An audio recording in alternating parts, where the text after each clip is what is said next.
نحمده ونصلي على رسوله الكريم أما بعد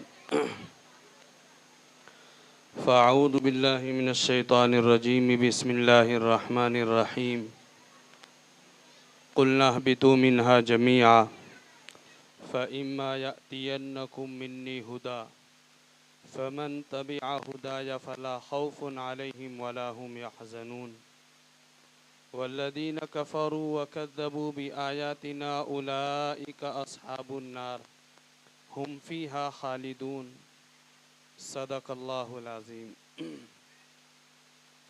وقال النبي صلى الله عليه وسلم خيركم من تعلم القرآن وعلمه أو علمه أو كما قال عليه الصلاة والسلام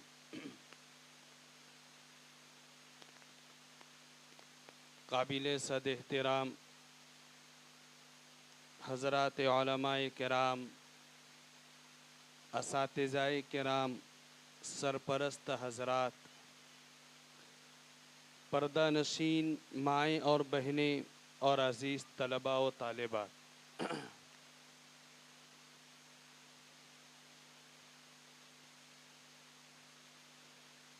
اصل پروگرام تو بچوں کا پروگرام ہوتا ہے اور ایک مقرر کی یہ ذمہ داری بنتی ہے کہ بچوں نے جو پروگرام پیش کیے ہیں ان سارے پروگرام کے متعلق ایک رائے قائم کرے اور اس کے متعلق ترغیب اور ترہیب کی باتیں کی جائے۔ یہ دیانت داری کی باتیں ہیں۔ مقرر کا یہ کام نہیں ہوتا کہ وہ آئے اور بیان کرے اور چلا جائے۔ حضرت قاری صاحب یہاں بیٹھے نعت پڑھ رہے تھے، ایک سما بندھا ہوا تھا، بہت اچھا منظر تھا۔ جو لوگ ارض مقدس مکہ مکرمہ اور مدینہ پاک کا سفر کیے ہوں، حضرت قاری صاحب کی نعت جس وقت چل رہی تھی میں یہ سمجھتا ہوں کہ وہ لوگ وہیں پر گھوم رہے اور سیر و تفریح کے اندر مست تھے۔ ایک بہترین سما بندھا ہوا تھا۔ چونکہ ہمارا پروگرام دینی پروگرام ہے، جو بات مجھے اصل میں کرنی ہے خاص طور سے سرپرستوں سے، میرا ایک سوال ہے، جتنی دیانت داری کے ساتھ، جتنی ایمانداری کے ساتھ مدرسہ یا مکتب اپنے بچوں کو سال کے اخیر میں پروگرام پیش کرنے کے لیے دعوت دیتا ہے اور بچے سارا پروگرام پیش کرتے ہیں، پوری دنیا میں کوئی ایسا آپ ادارہ بتلا دو کہ جہاں پر اس طریقے سے بچوں کو تیار کیا جاتا ہوگا اور بچے سال کے اخیر میں اپنے سال کا پورے سال کا پروگرام پیش کرتے ہوں؟ کوئی ایسا ادارہ ہے؟